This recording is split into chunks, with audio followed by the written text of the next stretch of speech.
Okay. तो पीपीआईटी के अंदर सेशनल वन के अंदर जो कंटेंट है वो तब तक तो सबको ही पता है, लेकिन एक आध बात थी कि मैंने नोटिस ये की है कि काफ़ी लोगों के क्विज़ेस, मतलब आप अगर सेक्शन जी और डी के क्विज़ेस देखो, उसके बाद आप देखो सेक्शन जे वगैरह के, तो आपको कम्प्लीटली डिफरेंट किस्म के क्विज़ नज़र आएंगे। तो मतलब जी सेक्शन और डी सेक्शन को इस तरह के दिए हुए हैं, मतलब कि आपको डेफिनेशन पता होनी चाहिए, आपको डिफरेंसेस पता होने चाहिए, और बहुत स्ट्रेट फॉरवर्ड ईजी से है कि चलो इस चीज़ की फुल फॉर्म बता दो, या ये बता दो कि ये दोनों चीज़ें आपस में कैसे डिफरेंट है। तो वो बस सबको फिर पूरे पूरे मिल रहे थे, खुले मार्क्स मिल रहे थे। जबकि एफ सेक्शन ई सेक्शन वगैरह को आ रहे थे सिनेरियोज, जिसके अंदर उन्होंने पढ़े हुए मटेरियल की बेसिस के ऊपर उन ओपन एंडेड क्वेश्चंस के अंदर, लाइक मैथ्स कॉम में जिस तरह से हुआ करता है, सिविक्स या पार्क स्टडीज़ में जैसे होता है कि आपने बस वो की वर्ड्स हिट करने हैं और आपने वो वाले टॉकिंग पॉइंट्स हिट करने हैं, उसकी बेसिस के ऊपर मार्क्स मिलना है। तो ये दो डिफरेंस थे मेजर, मैंने नोट किए। तो पे जो एक्चुअल मेरिट है उसके अंदर ऑब्वियसली ज़्यादा चांस ये वाला आने का है। उसकी एक वजह ये भी है कि जो एफ और ई को पढ़ा रहे हैं वो कोर्स मॉडरेटर भी हैं, तो उनकी ही मर्ज़ी से ज़्यादा पेपर बनेगा, तो ज़्यादा एक्सपेक्ट यही किया जा सकता है कि आपको इस तरह से ही कुछ सिनेरियो दिया होगा जिसके अंदर आपने कोई एनालिसिस करना होगा, या फिर आपने बताना होगा कि मोस्ट सूटेबल ऑर्गेनाइजेशनल स्ट्रक्चर क्या है यहाँ पे वगैरह, इस तरह की चीज़ें। तो जो पहला टॉपिक था इंट्रोडक्शन टू लॉ, वो कट गया हुआ है क्योंकि पहले हफ्ते में काफ़ी लोगों की के काफ़ी सेक्शंस के अंदर क्लासेस ही नहीं हुई थी।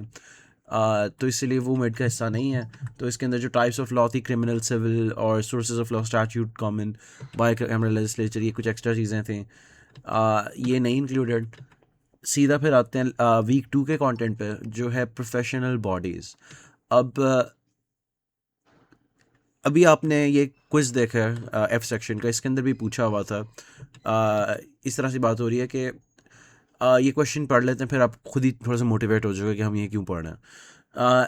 क्वेश्चन नंबर 1 के अंदर इन्होंने लिखा हुआ है, in his analysis of the IT industry, software critic Frederick Brooks once argued that while the software engineer title is ubiquitous, the field lacks the discipline of the artifact found in traditional engineering.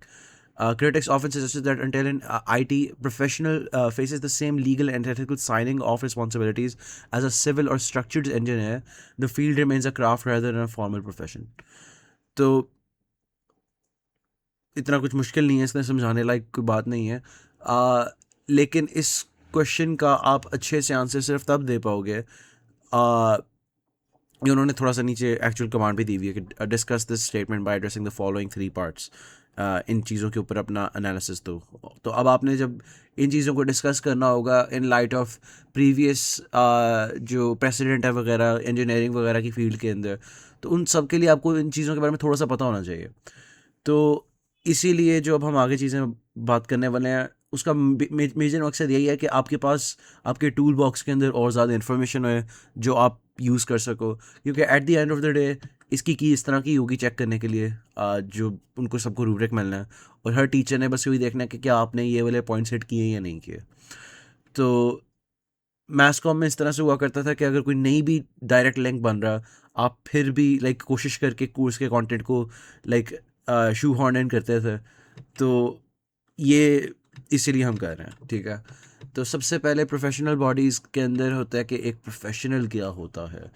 तो ये एक paid occupation के अंदर अगर कोई बंदा हो जिसके लिए, जिस पोजीशन के लिए एक आपको लॉन्ग टर्म ट्रेनिंग चाहिए हो, फॉर्मल एजुकेशन चाहिए हो, और ये तो लाइक वो बस टेक्निकल एस्पेक्ट वाली बातें हो गई ना। अब कुछ हैं सोशल एस्पेक्ट वाली बातें, जिसके अंदर ये है कि वो अपनी ड्यूटीज़ और रोल को अपनी पर्सनल कन्वीनियंस से ऊपर रखता है वगैरह। ये थोड़ी लाइक ऑब्वियस सी बातें हैं कि ये तो कॉमन सेंस है, इसके अंदर कुछ इतनी बात नहीं है। लेकिन ज़्यादा बात है कि प्रोफेशनल बॉडीज़ क्या होती हैं। प्रोफेशनल बॉडीज़ होती हैं जो किसी प्रोफेशन के ऊपर बेसिकली अथॉरिटी रखती हैं, और वो उसके अंदर स्टैंडर्ड्स ऑफ एजुकेशन और एक्सपीरियंस सेट करती हैं, और कोड ऑफ कॉन्डक्ट वगैरह सेट करती हैं।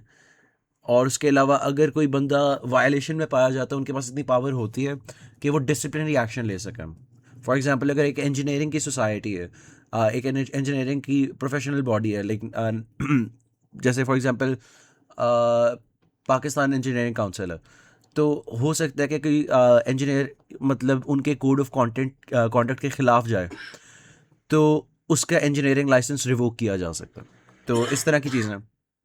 अब उसके अलावा यही है कि इनके कुछ और भी एक्स्ट्रा सेकेंडरी काम होते हैं, कि इनका काम होता है कि बेस्ट प्रैक्टिस डिसमिनेट करें, और कभी कभी गवर्नमेंट के लिए एक एडवाइजरी रोल भी अदा कर रहे होते हैं। तो मेजर लेकिन ये बात है कि एक बेसिकली अथॉरिटी है आपके प्रोफेशन के ऊपर।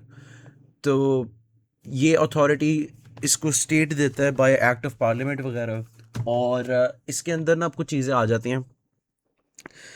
जो हमारी टेक्स्ट बुक्स हैं ना, उनमें ज़्यादा बात हुई हुई है क्लासिकल इंजीनियरिंग की, और आहिस्ता आहिस्ता पे सॉफ्टवेयर इंजीनियरिंग पे लेके आए हैं उनको वो।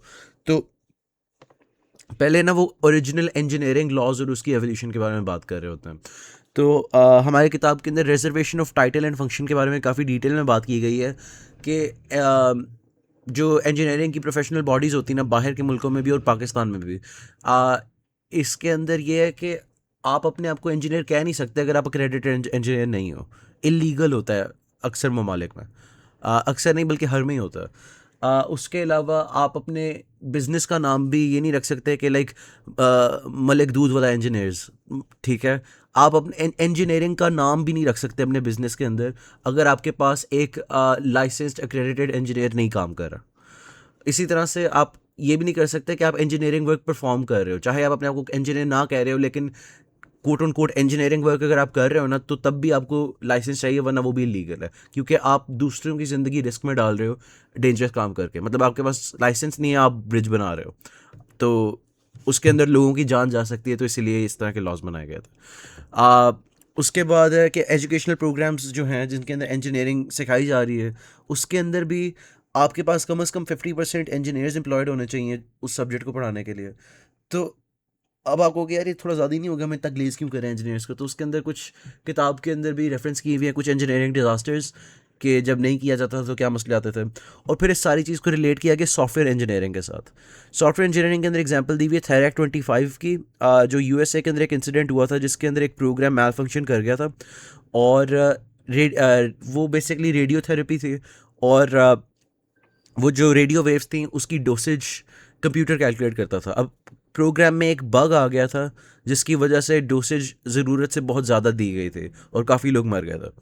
तो सॉफ्टवेयर इंजीनियरिंग के अंदर भी फिर जो सेंसिटिव एप्लीकेशंस है ना, उसके अंदर भी वही रूल्स अप्लाई होने चाहिए जो इंजीनियरिंग के अंदर होते हैं, कि आप इस तरह के काम किसी ऐम ही सादे बंदे को नहीं करने दो। उसके लिए भी एक प्रोफेशनल बॉडी होनी चाहिए, थोड़ी सी ऑर्गेनाइजेशन होनी चाहिए, थोड़ी स्ट्रक्चर होना चाहिए। अब इसके ऊपर काफ़ी डिबेट हुई थी, लेकिन उससे कुछ खास बना नहीं, क्योंकि उसका एक बड़ा मसला आता था कि आप डिफ़ाइन कैसे करोगे क्या सिस्टम क्रिटिकल है क्या नहीं है। क्योंकि टेक्निकली तो इवेंचुअली जाके हर सिस्टम ही क्रिटिकल बन जाता है, क्योंकि कभी उसने पैसे हैंडल करने होंगे, कुछ होगा। तो अक्सर ममालिक में अभी भी सॉफ्टवेयर इंजीनियरिंग के लिए कोई ख़ास प्रोफेशनल ऑर्गेनाइजेशन नहीं एग्जिस्ट करते हैं। तो ये बातें जो हमने भी की हैं, ये एक क्वेश्चन के अंदर जिस तरह से भी हमने बात की थी, अभी एक एग्जांपल देखी थी, उसके अंदर ही आप अप्लाई कर सकते हो ये इन्फॉर्मेशन, ठीक है। कि ये मसले आए थे, ये हर्डल्स थी, दूसरे वाले जो प्रोफेशंस होते हैं उनके अंदर इस तरह की स्ट्रक्चर्स होते हैं, एग्जिस्ट करते हैं, कि प्रोफेशनल बॉडीज़ अथॉरिटी रखती हैं वगैरह, जबकि सॉफ्टवेयर इंजीनियरिंग के अंदर करेंटली नहीं है। तो आप इस तरह की बातें कर सकते हो, bus park studies type shirt है। आगे है कि ये जो प्रोफेशनल बॉडीज़ होती हैं ये कोड ऑफ एथिक्स या स्टैंडर्ड्स ऑफ बिहेवियर वगैरह सेट करते हैं। उन्होंने ब्रिटिश कंप्यूटर सोसाइटी की एग्जांपल दी हुई है कि उनके कोड ऑफ कॉन्डक्ट के अंदर चार मेजर सेक्शंस हैं। एक है public interest, duty to relevant authority, duty to profession, और प्रोफेशनल कॉम्पिटेंस एंड इंटेग्रिटी। अब ये आपको रट्टा मारने की ज़रूरत नहीं है मेरा ख्याल है, लेकिन अगर आप GOD के अंदर क्विज़ दे रहे होते हैं ना, तो आपको ज़रूरत होती है, क्योंकि GOD के अंदर ज़्यादा क्विज़ेस के अंदर जो बात पूछी गई वो यही चीज़ टेस्ट करी थी कि आप कितना अच्छा लाइक इन सारी चीज़ों को रट्टा मार सकते हो बेसिकली, क्योंकि वो बस टर्म्स का मतलब पूछते थे, डिफरेंस पूछ लेते थे, बस यही था। तो वो कोई ख़ास लाइक एप्लीकेशन की तरफ नहीं जा रहे थे, जबकि वो कोशिश करते हैं मिड के अंदर एक फसाड पुटअप करने की कि हम हमारे कुछ actual serious course learning outcomes है और आप कुछ सीख रहे हो। तो ये मेरा नहीं ख्याल है इतना ज़रूरी है याद करना, लेकिन अगेन हम ये सारी इन्फॉर्मेशन इसलिए देख रहे हैं ताकि अगर आपने कुछ डिस्कशन करनी हो खुद, कोई ओपन एंड क्वेश्चन आ जाए, तो आपके पास कॉन्क्रीट एग्जांपल्स हों और एक्चुअल इन्फॉर्मेशन इतनी हो कि आप कॉन्फिडेंटली उसके ऊपर लिख सको और उनके रूब्रिक के साथ भी मैच हो जाए। क्योंकि उनके रूब्रिक क्लूज एंडेड ही होता है, आपको पता है, चाहे आपका क्वेश्चन ओपन एंडेड हो। आगे है मोरालिटी एंड एथिक्स की बात। ये एक सारी सेक्शन में नहीं बढ़ाया गया था, इसलिए इसके अंदर डिटेल में बात नहीं करेंगे। बस ये इस टॉपिक का यहाँ पे यही मकसद बताया गया था कि जो आपका कोड ऑफ एथिक्स है वो किसी ना किसी एथिकल फिलॉसफी के ऊपर बेस्ड होगा, और वो क्या हो सकती हैं। अब चूंकि वो अक्सर क्लासेस में नहीं डिस्कस हुए, मैं बस खाली नाम लिख दिया, अगर आपने देखना हो देख लेना। मेरा नहीं ख्याल है ये देखने लायक है, और वैसे भी बड़े सिंपल हैं, इसके अंदर कुछ है नहीं। तो उसके अलावा है इंजीनियरिंग प्रोफेशन के बारे में थोड़ी सी और हिस्ट्री। ये टेक्स्ट बुक में लिखी हुई थी, हमारे सर ने भी डिस्कस की थी, तो ज़रूरी ही होगी आई गेस, अगर कोर्स की रिकमेंडेड रीडिंग्स में भी लिखी हुई हैं और सर भी बार बार उन्होंने अपनी स्लाइड्स में भी डाली, वो बोल के भी बता रहे हैं। तो यही है कि सबसे पहले इंजीनियर के मिलिट्री ऑरिजिन्स थे, कि आप मिलिट्री के लिए सर्विस करते हो, उनके लिए कोई इंजन बना रहे हो तो वो इंजीनियर होता था। आहिस्ता आहिस्ता जाके फिर सिविल इंजीनियर की टर्म आई टू सर्व एज कॉन्ट्रास्ट, कि एक मिलिट्री इंजीनियर होता है, एक सिविल इंजीनियर होता है। अब यूके के अंदर 3 टीयर्स होते हैं इंजीनियर्स के। एक होता है चार्टर्ड इंजीनियर, एक होता है इंटीग्रेटेड इंजीनियर, और एक होता है क्या नाम है, इंजीनियरिंग टेक्नीशियन। तो आपने अगर इसमें लोएस्ट भी बनना है ना, तो आपके पहले कोई स्टेप से गुजरना पड़ता है। आप खाली ग्रेजुएशन के बाद साथ ही इंजीनियर ही बन जाता है। आपको फॉर्मली अप्लाई करना पड़ता है उधर की रेलेवेंट प्रोफेशनल बॉडीज़ के पास जाके, और लाइसेंस वगैरह लेने के लिए कि आप चार्टर्ड हो जाओ। तो उसके लिए पूरी प्रोसेस होती है। उसके अंदर ये फेनिस्टीन रिपोर्ट है, उसके अंदर 4 इंजीनियरिंग एप्लीकेशंस बताई हुई हैं कि इन 4 फेजेस के अंदर आहिस्ता आहिस्ता जाके with डिक्रीजिंगली less supervision Aahista Aahista आपको छोड़ दिया जाता है, वरना लेकिन आपको हर चीज़ एक लाइसेंस इंजीनियर के सुपरविजन के अंदर करनी पड़ती है।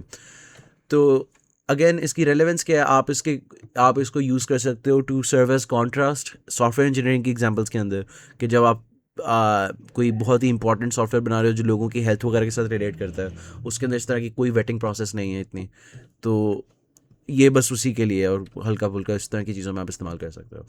अब कुछ और चीज़ें भी होती हैं, वो होती है कंटिन्यूड प्रोफेशनल डेवलपमेंट। आप लेट्स से चार्टर हो गए हो, अब आप कुछ चीज़ें करोगे जो आपको CPD पॉइंट्स देंगे, आप वर्कशॉप्स वगैरह अटेंड करते हो, और उसकी बेसिस के ऊपर आप फिर एक टेस्ट दे सकते हो, ताकि आपको ज़्यादा बेसिक, आपको एक्चुअली वो इंटीग्रेट करना है अपनी सोसाइटी वगैरह के अंदर, और आप एक लो टीयर चर्च से एक हाई टीयर जो भी है बन लो, ठीक है, इस तरह से। तो ये चीज़ें काइंड ऑफ एक्स्ट्रा हैं, इतनी भी मैटर नहीं करती। अगर सुन लिया, समझ आ गई तो बोलते हैं, कोई रट्टा मारने की ज़रूरत नहीं है। आगे वाशिंगटन अकॉर्ड का कॉन्सेप्ट है, वो यही था कि एक मसला ये आता था कि ये जो प्रोफेशनल बॉडीज़ हैं, हर किसी मुल्क के अंदर अपना ही कोई सिस्टम होता था। तो कोई बंदा अगर लाइक फ्रांस के अंदर इंजीनियरिंग के अंदर वो बहुत आगे निकल गया जी, उसने सारे लाइसेंस भी ले लिए हैं, वो उधर की लोकल प्रोफेशनल बॉडी के अंदर बहुत हाई अप है। अब वो अमेरिका में जाता है, उसको काम ही नहीं करने देंगे, कहेंगे कि नहीं आपके पास हमारा वाला लाइसेंस नहीं है, तो हम आपको अलाउ नहीं कर सकते। तो इस मसले को हल करने के लिए एक एग्रीमेंट की गई थी, उसका नाम है वाशिंगटन अकॉर्ड। और वो बेसिकली ये कहता है कि अगर आपके पास इक्विवेलेंट एजुकेशन है ना, तो आपको फिर भी आप वो एक्रेडिटेशन वगैरह जो है बेसिकली यूनिवर्सल बनाने का तरीका है। तो ये होता है इस तरह से है कि अगर आपके पास फ्रांस की एग्जांपल ही ले लो, तो फ्रांस के अंदर आप इंजीनियरिंग कर रहे हो, आपने की है। अब उधर की जो रेलेवेंट प्रोफेशनल बॉडी है, उसकी एग्रीमेंट हुई हुई है अमेरिका की इंजीनियरिंग बॉडीज़ के साथ, ठीक है। और उन लोगों के अंदर इतनी लाइक गुड फेथ है, और उनकी कॉपरेशन इतनी है कि वो कहते हैं कि ठीक है, अगर यहाँ का बंदा आ रहा है तो हम उसको कंसिडर कर लेंगे कि हाँ ठीक है, ये एक्रेडिटेड है। अब ये पॉसिबल सिर्फ इसीलिए बनाया गया क्योंकि जो ट्रेनिंग प्रोसेस थी ना, उसके अंदर इक्विवेलेंसी लाई गई, तो वो एजुकेशनल सिस्टम तक ये बात चली जाती है। और इसके अंदर हमारे सर ने बात की थी कि आउटकम बेस्ड एजुकेशन इसलिए होती है, इसीलिए आपके PLOs और CLOs होते हैं, ताकि ये ट्रांसफरेबिलिटी रहे बाहर के ममालिक के साथ। इस तरह की चीज़ें आगे है। उससे अगले हफ्ते का कंटेंट वो है ऑर्गेनाइजेशंस कमर्शियल हो सकती हैं, पब्लिक हो सकती हैं, नॉन प्रॉफिट हो सकती हैं। कमर्शियल ऑर्गेनाइजेशंस जो हैं आपकी, वो 3 किस्मों की होती है। सोल प्रोप्राइटरशिप होती है जिसके अंदर आप अकेले बंदे हो और कोई काम कर रहे हो, आप अकेले कुछ बेच रहे हो। अब इसके अंदर आपके पास अनलिमिटेड लायबिलिटी होती है, मतलब अगर आप अपने डेट्स पे नहीं कर पाते अपने बिजनेस के रिलेटेड, तो वो आपका घर वगैरह भी बेचना पड़ सकता है। इस तरह के मसले भी आ जाते हैं कि आपके पर्सनल एसेट्स भी अंडर रिस्क हो जाते हैं। इसी तरह पार्टनरशिप है, ये भी बाय डिफ़ॉल्ट अनलिमिटेड लायबिलिटी है। आ, इसके अंदर अगर आपका, लेट्स से आप अपने डेट्स पे नहीं कर पाते टाइम पे वगैरह, तो आपको फिर से अपने पर्सनल एसेट्स बेचने पड़ेंगे। तो इसीलिए ये दोनों इतने प्रेफर नहीं किए जाते हैं जितनी की जाती है लिमिटेड कंपनी। तो लिमिटेड कंपनी के अंदर लिमिटेड लायबिलिटी होती है, उसके अंदर ये नहीं होता कि आपका अगर बिजनेस फेल हो गया आपका घर आपका आपसे ले लिया जाएगा, क्योंकि आप पे नहीं कर पा रहे डेट्स। तो ये कुछ बातें हैं। आगे है फिर पब्लिक भी हो सकते हैं कमर्शियल के अलावा, और नॉन प्रॉफिट भी हो सकते हैं। वो इतने इंपॉर्टेंट नहीं है ज़्यादा, हम इस कोर्स के अंदर लिमिटेड कंपनीज़ की बात ही करेंगे, तो सीधा उस पर आते हैं। तो लिमिटेड कंपनीज़ जो हैं उसके अंदर आपके पास पब्लिक लिमिटेड आ जाती हैं और प्राइवेट लिमिटेड आ जाती हैं। पब्लिक लिमिटेड वो होती हैं जिसके अंदर कोई रिस्ट्रिक्शन नहीं होती। मतलब आप मना नहीं कर सकते कि जनरल पब्लिक का कोई बंदा आपकी कंपनी में शेयर खरीद रहा है, आप उसको मना नहीं कर सकते। आप ये कह सकते हो कि ये हमारी डिफ़ॉल्ट प्राइसेस से ऊपर नहीं करेंगे, ऐसे नीचे नहीं करेंगे। लेकिन अगर कोई बंदा ख़रीदना चाह रहा है आप उसको रोक नहीं सकते। ऑब्वियसली उसकी पूरी प्रोसेस होती है, ऑथराइज कैपिटल, वो इशूड कैपिटल, उस तरह की चीज़ें हैं, वो आगे जाके हम डिस्कस करेंगे। लेकिन ये शेयर्स का कॉन्सेप्ट दोनों में ही है। लिमिटेड कंपनी के अंदर भी शेयर्स होते हैं, लेकिन वो प्राइवेटली ट्रेड हो रहे होते हैं, वो जनरल पब्लिक के अंदर नहीं हो रहे होते। तो लिमिटेड कंपनी के अंदर भी आप देखोगे कभी कभी कि ट्रांसफ़र ऑफ ओनरशिप हो रही है, क्योंकि सारे शेयर्स किसी और ने ख़रीद लिए हैं, किसी वो इक्विटी का हिस्सा दे रहे हैं वगैरह, इस तरह का कुछ है। तो आगे डिटेल में बात होगी एंड वाले एक आध चैप्टर के अंदर। खैर, तो इसके अंदर जो है बात ये की हुई थी किताब में कि यूके के अंदर स्पेसिफिक इंस्टीट्यूशंस जिनको कहते हैं कंपनी हाउस, जिसके अंदर जाके आप अपनी कंपनी रजिस्टर करवाते हो। और जो आप रजिस्टर करवा रहे हो आपको दो डॉक्यूमेंट्स भरनी पड़ती हैं, एक होता है मेमोरेंडम ऑफ एसोसिएशन और एक होता है articles of association. Memorandum of association आपके पास एक मेमो है, तो बेसिकली थोड़ा छोटा होगा, और ये एक समरी होती है कि आप क्या करना चाह रहे हो, आप कैसे करोगे और ये कैसे फीजिबल है। बेसिक सी समरी होती है। आर्टिकल्स ऑफ एसोसिएशन में आप वही बात थोड़ी ज़्यादा डिटेल में कर रहे होते हो, और आप थोड़ी टेक्निकल एस्पेक्ट्स में भी चले जाते हो कि आप किस तरह से मैनेज करोगे, फीजिबिलिटी वगैरह के ऊपर थोड़ा ज़्यादा फोकस होएगा कि एग्जीक्यूशन किस तरह से होगी, इस तरह की चीज़ों पर। और अगर एक पब्लिक लिमिटेड कंपनी है ना स्पेशली, तो ये तो लाजमी पब्लिक होंगे, ऑलमोस्ट लाजमी, ठीक है। कुछ केसेस हैं इसके अंदर नहीं भी होंगे, लेकिन ये पब्लिकली एक्सेसिबल होते हैं कंपनीज़ के लिए। अगर आप देखना चाहो किसी कंपनी का आपको मिल जाएगा, लेकिन वो डिपेंड करता है, वो कुछ like local, country to country उनके जो रिस्ट्रिक्शन के लॉज डिफरेंट होते हैं वगैरह, ब्ला ब्ला ब्ला। अच्छा, अब आगे बात है कि ऑर्गेनाइजेशन की ट्रांसफ़र ऑफ ओनरशिप कैसे होती है। तो टेक ओवर्स होते हैं, मर्जर्स होते हैं और मैनेजमेंट बायबैक्स होते हैं। तो अगर आपने कोई कभी भी कोई ऑनरशिप ट्रांसफ़र कोई बंदा करना चाह रहा है कि कंपनी ए कंपनी बी ख़रीदना चाह रही है, तो वो यही करेगी कि उसके सारी शेयर्स खरीद लेगी, ठीक है। अगर उनके पास मेजॉरिटी शेयर्स आ गए तो अब उनके पास कंट्रोल आ गया, इस तरह से होता है। वो बोर्ड ऑफ डायरेक्टर्स वगैरह वाली पूरी बात आगे निकलती है फिर। अब आगे मर्जर्स हैं। मर्जर्स ये होते हैं कि दो कंपनीज एग्री करती हैं और आपस में मिल जाती हैं और एक और नई ऑर्गेनाइजेशन बना लेते हैं। उसके अलावा मैनेजमेंट बायबैक्स होते हैं कि अगर किसी ने अगर शेयर्स बेचते बेचते मतलब ज़्यादा ही बाहर चले गए और अब कंट्रोल लूज़ होता जा रहा है कंपनी के ऊपर से, तो हो सकता है कि जो उधर के लाइक पुराने लोग हैं ना, जो बड़ी देर का वहाँ पे काम कर रहे हैं और मैनेजमेंट का हिस्सा हैं, तो वो अपने एसेट्स जोड़ के कंपनी वापस ख़रीद लें।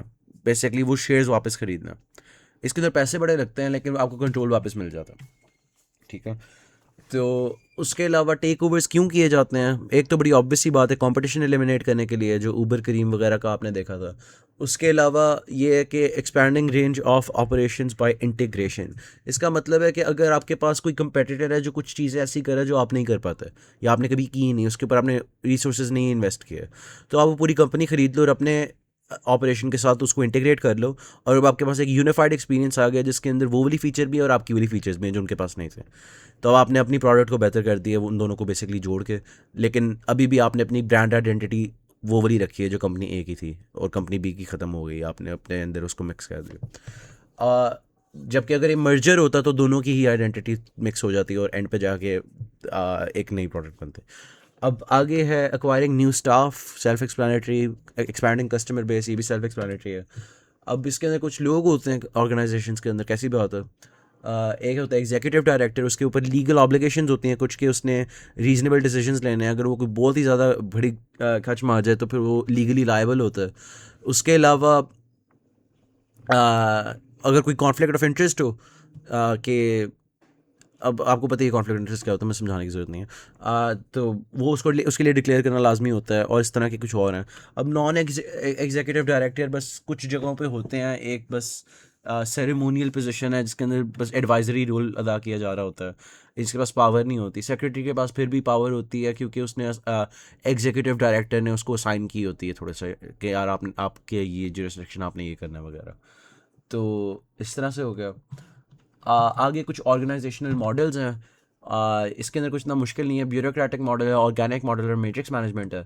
ब्यूरोक्रेटिक के अंदर आपको पता ही है कि जो पब्लिक ऑर्गेनाइजेशंस होती हैं वो ब्यूरोक्रेटिक मॉडल में चल रही होती है, जिसके अंदर आपके पास ये इन्वर्टेड ट्री हायरार्की वाला स्ट्रक्चर होता है कि हर किसी की एक एंटिटी है जिसको उसने रिपोर्ट बैक करना है, एक बॉस है बेसिकली। और ये इसके अंदर बहुत स्ट्रिक्टली वेल डिफाइंड रूल्स और ड्यूटीज़ होती हैं, बहुत फॉर्मल सेटिंग होती है, बहुत ज़्यादा हैवी डॉक्यूमेंटेशन होती है, और सेंट्रलाइज्ड अथॉरिटी होती है। इसके अंदर हर चीज़ करने के लिए स्टैंडर्ड प्रोसीजर्स होते हैं जो आपने फॉलो करने होते हैं, और लंबी अप्रूवल चेंज होती हैं।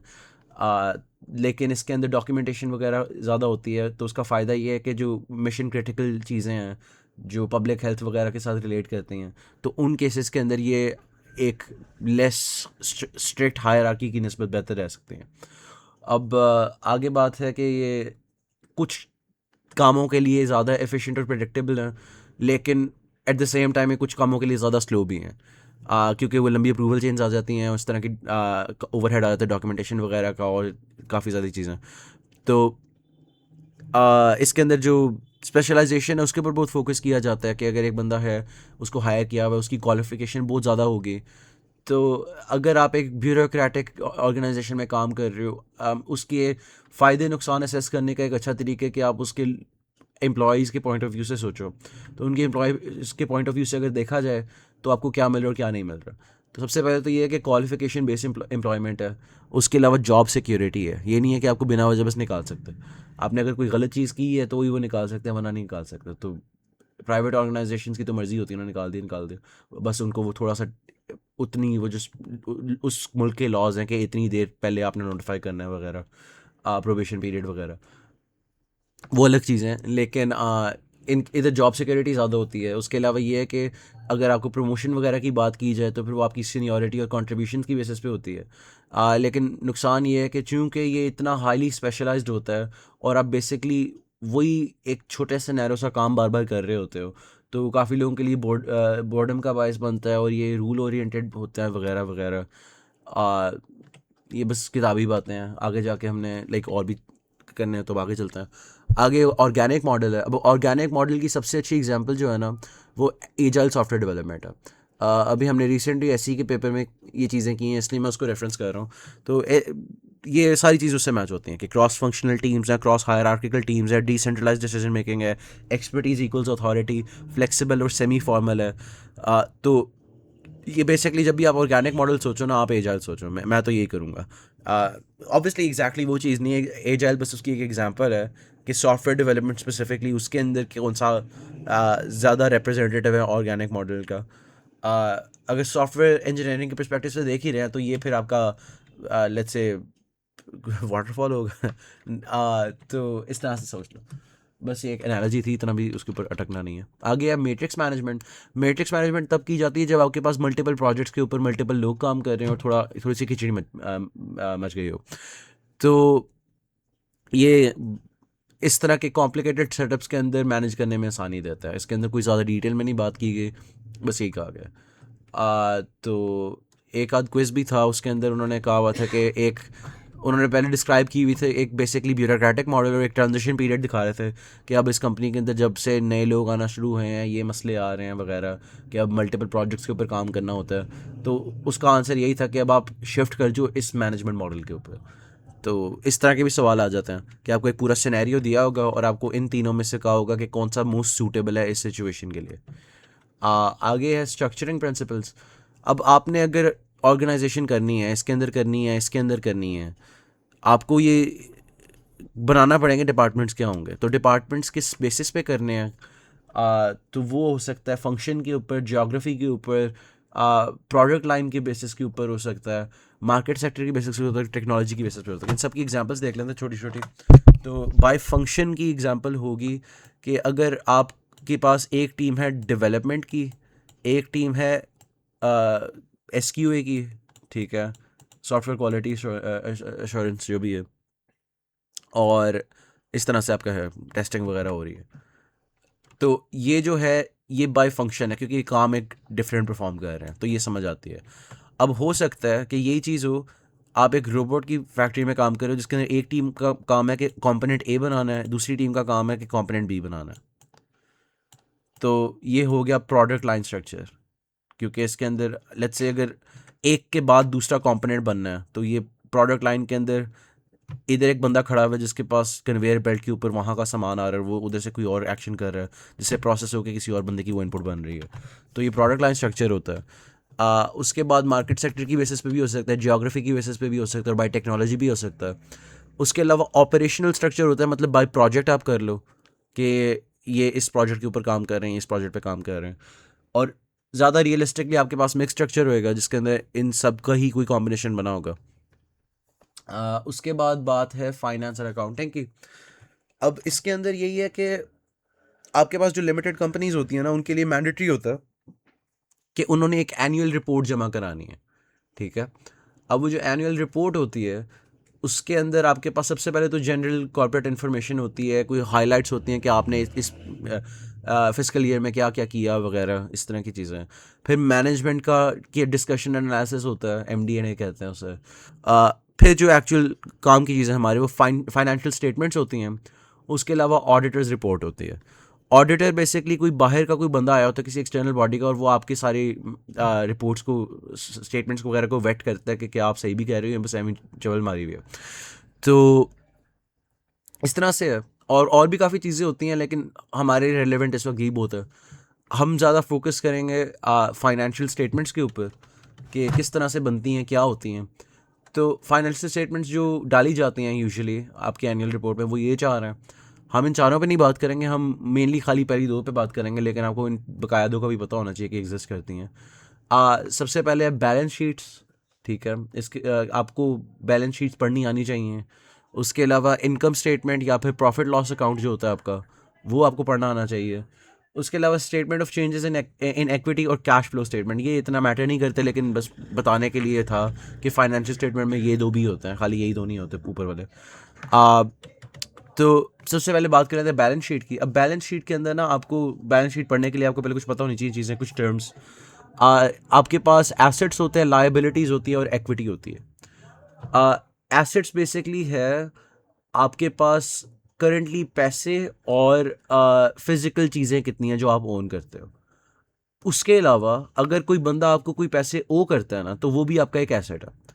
तो आप कह सकते हो कि आपके डेटर्स भी आपके एसेट्स हैं, और आपके करंटली हेल्ड पैसे भी आपके एसेट्स हैं, और अगर आप इस वक्त किसी कंप्यूटर को देख रहे हो, फ़ोन को देख रहे हो, वो भी आपका एसेट है, ठीक है। तो अब इसके अंदर ना दो टाइप्स आ जाती है करंट वर्सेस फिक्स एसेट्स के। करंट एसेट्स वो होते हैं जो आप बेच सकते हो आगे, मतलब वो आपके लिए एक बिजनेस के कोर ऑपरेशंस के साथ रिलेटेड नहीं है, बल्कि एक ऐसी सी चीज़ है जो एक शॉर्ट टर्म पीरियड के लिए आपने अपने पास रखी हुई है। वो आप बस कंज्यूम करके आगे कर सकते हो, या फिर आप रीसेल कर सकते हो, इस तरह की चीज़ें। जबकि फिक्स एसेट्स होते हैं आपके काम से रिलेटेड, जो आपकी इंटेंशन होती है कि 1 साल के पीरियड से ज़्यादा तक आपने अपने पास ही रखना है, और आपने उससे कोई मनी मेकिंग एक्टिविटी करानी है। तो इसकी मिसाल ये होगी कि अगर आप एक सॉफ्टवेयर हाउस चला रहे हो, उसके अंदर आपने कंप्यूटर लिया है, वो आपको एक फिक्स एसेट होएगा। जबकि करंट एसेट्स कुछ भी हो सकते हैं आपके। अगर कोई शॉर्ट टर्म एक्सपेंस आ रहा हो, तो वो करंट एक्सपेंस तो नहीं, वैसे एक्सपेंसेस एसेट्स नहीं होते। लेकिन अगर आपके पास कोई डेटर है जो आपको पैसे वो करता है इस वक्त, तो वो एक करंट एसेट हुआ। इस तरह की बातें हैं। आगे लाइबिलिटीज़ क्या होती हैं? लाइबिलिटीज़ होती हैं कि आपने क्या क्या पे करना है, आप किस किस को क्या ओ करते हो, इसके अंदर टैक्सेस आ जाते हैं, इसके अंदर आपके क्रेडिटर्स का, आपके जो लोन्स हैं उनके ऊपर इंटरेस्ट भी आ जाता है। उसके अलावा इक्विटी है, इक्विटी बेसिकली बस एसेट्स माइनस लाइबिलिटी होता है। तो अब अगर आपको ये चीज़ें समझ आ गई, हम बैलेंस शीट्स पढ़ सकते हैं। तो ये एक बैलेंस शीट की एग्जांपल है जिसके अंदर लेफ्ट साइड के ऊपर एसेट्स लिखे हुए हैं, राइट साइड पे लाइबिलिटीज और स्टॉक होल्डर्स इक्विटी लिखी हुई है। अब आप यहाँ पे देखोगे लेफ्ट साइड के ऊपर एसेट्स के करंट और नॉन करंट में बांटा हुआ है, मतलब करंट एंड फिक्स्ड एसेट्स में बांटा हुआ है। तो करंट एसेट्स इसने रखे हुए हैं, कैश रखा हुआ है, accounts receivable, prepaid building rent, unexpired insurance, इस तरह से उसने अपने सारे बता दिए कि मैं ये ओन करता हूँ। उसके बाद लाइबिलिटीज़ हैं आपके पास, लाइबिलिटीज़ के अंदर अभी उसने जो चीज़ें पे करनी हैं वो लिखी हुई हैं। और फिर आपके पास एक इंटरेस्टिंग चीज़ है इक्विटी। इक्विटी के अंदर मैंने पहले भी बात की थी, वो एसेट्स माइनस क्या नाम है, लाइबिलिटीज़ होते हैं। तो अगर आप देखो ना, टोटल एसेट्स यहाँ पे लिखे हुए हैं 101,000 और टोटल लाइबिलिटीज़ आपकी आ रही 16,000। आप इनको माइनस करोगे आपको टोटल स्टॉक होल्डर इक्विटी पता चल जाएगी। अब स्टॉक होल्डर एक्टिविटी को यूजुअली दो जगहों पे तोड़ा जाता है, एक होती है आपकी रिटेन्ड अर्निंग्स, एक होती है आपका कैपिटल स्टॉक। कैपिटल स्टॉक या फिर आपका कह लो शेयर कैपिटल कह लो, मतलब ये वो पैसे हैं जो आपके आपके पास इसलिए हैं क्योंकि आपने शेयर्स बेचे थे, ठीक है। और रिटेन्ड अर्निंग्स हैं उसके वो जो इनिशियल इन्वेस्टमेंट आपकी कंपनी के अंदर हुई हुई है, उसके अलावा जो आपने खुद पैसे कमाए हैं और जो जनरेट किए हैं इस करंट पॉइंट के ऊपर, वो हो गए आपके रिटेन अर्निंग्स, ठीक है। तो total liabilities and stock holder equity जब आप इन दोनों को ऐड करते हो तो ऑब्वियसली ये सेम ही होंगे। पता नहीं ये अलग क्यों लिखते हैं, बस एक कन्वेंशन है। तो अब इसके अंदर एक क्वेश्चन आ जाता होता है कि अब मैंने लेट्स से एक कंप्यूटर लेके रख लिया, मैंने या मैं एक वेबसाइट के लिए मैं कोई स्टार्टअप बनाया हुआ है, मेरी कोई वेबसाइट है जो मैंने ना होस्ट करनी है अपने पास खुद ही, उसके लिए मैंने एक सर्वर ख़रीद के रख लिया हुआ, वो मैंने लिया $1,000 का। अब मैंने लिया था वो सर्वर 2 साल पहले, अब उसकी ना प्राइस चेंज हो गई हुई है। तो अब क्या मैं उसकी प्राइस अभी भी $1,000 लिखूंगा या फिर मैं उसकी करंट प्राइस लिखूंगा, ठीक है। तो ये एक क्वेश्चन आता होता है। अब अगर कोई चीज़ हो जिसकी आपको महसूस हो रहा हो कि इसकी लाइफ टाइम कभी भी ख़त्म नहीं होएगी, मतलब ये एक ऐसी चीज़ है कि ये इतनी जल्दी डिप्रिशिएट नहीं करेगी, मतलब इसकी यूजेबिलिटी बहुत ज़्यादा है, तो तब आप शायद ये ना भी करो। लेकिन अक्सर चीज़ें ऐसी होती हैं कि उनकी एक फाइनाइट लाइफ टाइम होती है, कि आपको लग रहा होता है कि चलो यार ये सर्वर अगर मैं ख़रीद ली ना, ये अगले 8 साल चल जाएगा, उसके बाद ये थोड़ा बैठ जाएगा और मुझे नया लेना पड़ेगा। तो आप इस तरह से अंदाज़ा लगा लेते हो शुरू में ही कि आपने इस चीज़ को कितने साल तक आप चला सकते हो, ठीक है। और ये अंदाज़ा आपने हवा में नहीं करना, आपने एक रीज़नेबल अंदाज़ा करना है, किसी फैक्ट एंड फिगर, वो आपके पास डेटा की बेसिस के ऊपर, ठीक है। अब आपके पास ये जो इस वक्त सामने नज़र आ रहा है, इसको कहते हैं स्ट्रेट लाइन डिप्रिशिएशन मेथड।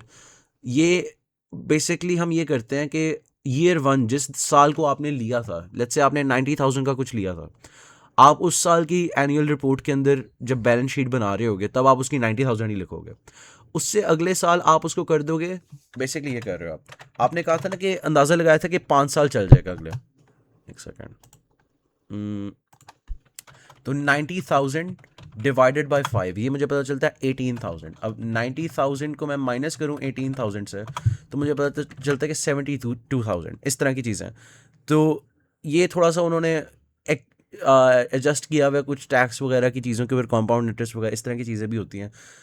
लेकिन ओवरऑल आइडिया यही है कि आपने बस डिवाइड कर देना और उसके साथ फिक्स्ड एलिमेंट्स के साथ आप करते जाते हो जब तक उसकी वैल्यू कम नहीं हो जाते। अब उसने एक बेस लाइन सेट की हुई है वगैरह, ये इसने ईयर एग्जैक्टली 5 नहीं लिया हुआ, इसलिए 50,000 पे रुक रही है। अब एक चीज़ ये थी कि एक्चुअली अगर इसने अंदाज़ा चलो मैं खुद एग्जांपल बनाता हूँ क्योंकि ये ड्राफ्ट थोड़ा सा कंफ्यूज कर रही हो। लेट्स से मैंने 5 साल का कह दिया कि 5 साल चलेगी ये चीज़, तो ये 1 2 3 4 5, ठीक है। इस पॉइंट के ऊपर मैंने लिए 10,000 का कुछ। अब इस पॉइंट के ऊपर ये इसकी वैल्यू अब मैं बैलेंस शीट पे 0 शो करूँगा, चाहे मेरे पास अभी भी पड़ी हो, इस तरह से होगी लाइन, ठीक है। तो इस वाले साल की रिपोर्ट के अंदर मैं उसकी वैल्यू इतनी लिखूंगा, इस वाले साल के अंदर मैं उसकी वैल्यू इतनी लिखूंगा, इस वाले के अंदर इतनी लिखूंगा, और अब इसके बाद ना ये एक स्ट्रेट लाइन बन जाती है आगे, अब अगर ये मेरे पास पड़ा भी हुआ है ना सर्वर, और मैं यूज़ भी कर रहा हूँ, लेकिन मैं इसकी फिर भी वैल्यू ज़ीरो ही रखूँगा क्योंकि डिप्रिशिएशन हो चुकी है। ठीक है, अब बैलेंस शीट में इसको किस तरह से रिप्रेजेंट किया जाता है? बैलेंस शीट के अंदर आप इसकी ओरिजिनल प्राइस ही लिखते हो एसेट्स को लेके अंदर। ठीक है, तो प्रीपेड बिल्डिंग रेंट में से यहाँ पे कुछ एग्जांपल मिल जाए। लेट्स से आपके पास सप्लाईज है। ठीक है, इसकी यहाँ पे नहीं, सप्लाईज भी नहीं, अनएक्सपायर्ड इंश्योरेंस कह लो, चलो कुछ भी पड़ा होगा, यहाँ पे कुछ तो पड़ा होगा ना। ठीक है, लेट्स से यहाँ पे पड़ा हुआ है सुपर कंप्यूटर आपका, या जो भी है सर्वर कंप्यूटर पड़ा हुआ है, उसकी कोई प्राइस है, वो आपकी ओरिजिनल प्राइस पड़ी होगी यहाँ पे। और जो यहाँ पे एक सेकंड आ गया, ये लिखा हुआ है ना नीचे, accumulated depreciation minus equipment hyphen equipment, ये बेसिकली बता रहा है कि इक्विपमेंट जो आपका है उसकी ओवर टाइम कितनी डिप्रिशिएशन हो गई होगी। अच्छा हाँ, ये सॉरी नॉन करंट एसेट्स में एग्जांपल दी हुई है, मैं रिटार्डेड हूँ।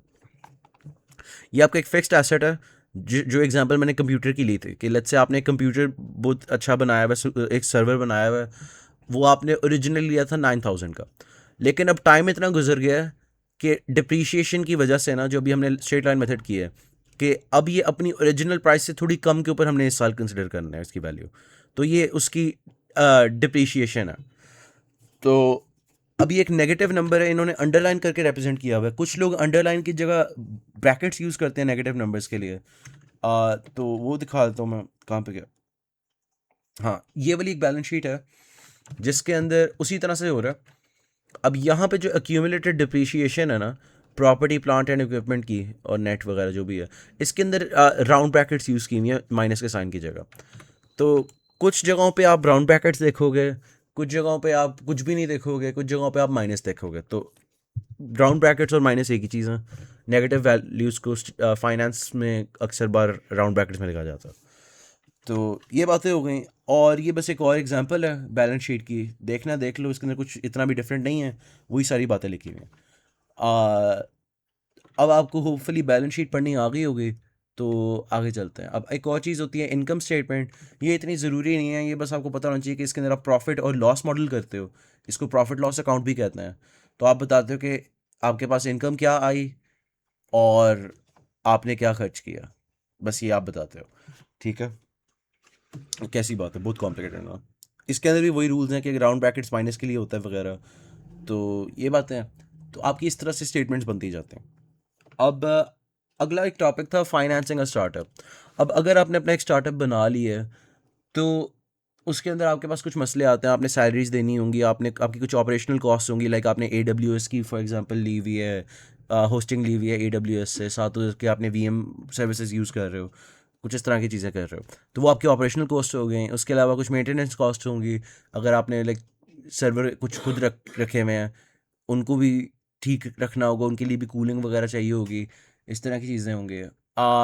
रेंट भी होगा जहाँ पे आपने रखी हुई ये चीज़ें। अब आपने अपनी प्रोडक्ट मार्केट भी करनी होगी, एडवर्टाइज भी करनी होगी।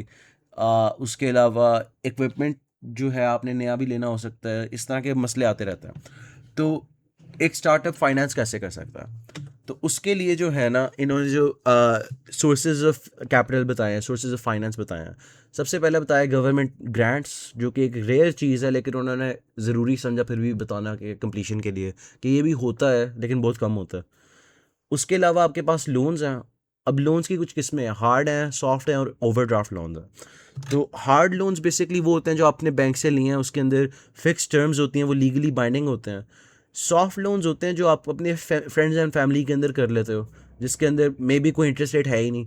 आपने बस कह दिया कि वो मैं आपको आपने अपने कज़न से कह दिया कि यार ठीक है, मैं तुझसे इतने पैसे ले रहा हूँ, मैं तुझे इतने ही 2 साल बाद वापस कर दूंगा, चल सी ना, तो वो आगे से कहता है ठीक है, थम्स अप रिएक्ट।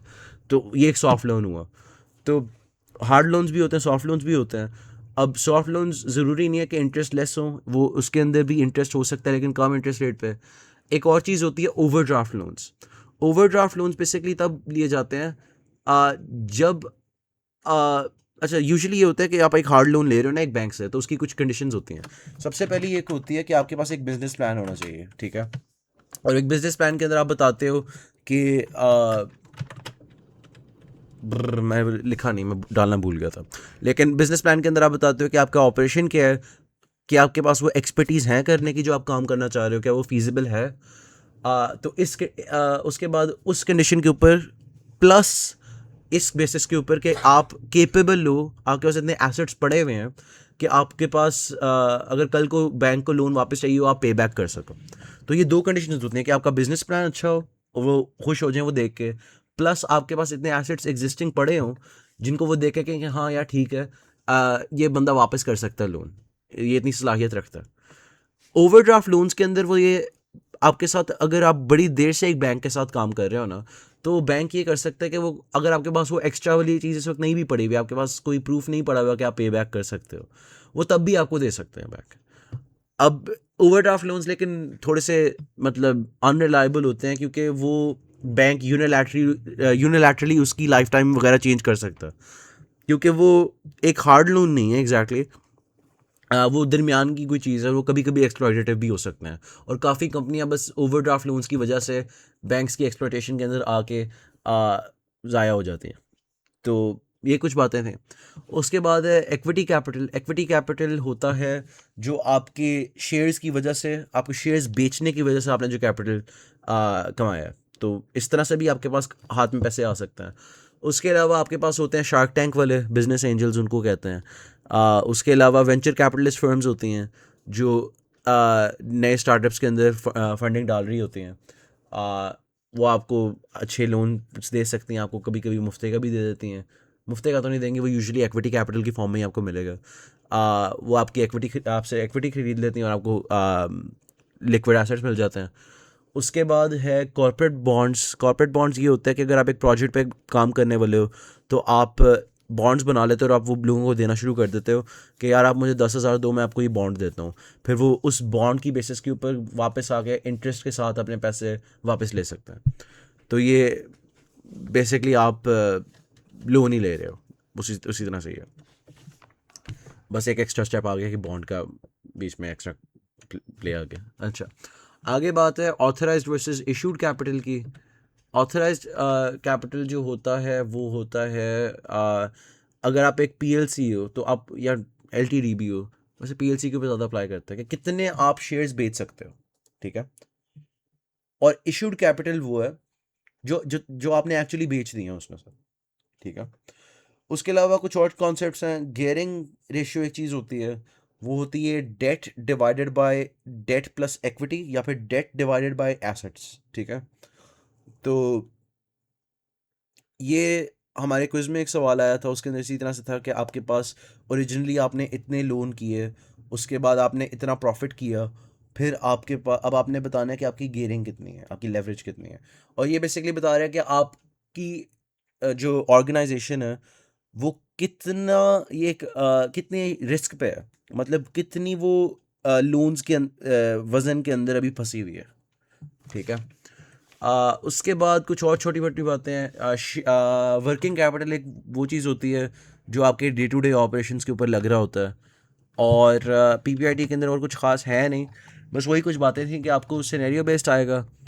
और गेयरिंग के क्विज के अंदर काफ़ी सारे सेक्शंस को सवाल आए हैं कि बस वर्ड प्रॉब्लम टाइप बेसिक्स है बच्चों वाले। तो यही बस एक आध था इसमें, और कुछ नहीं है।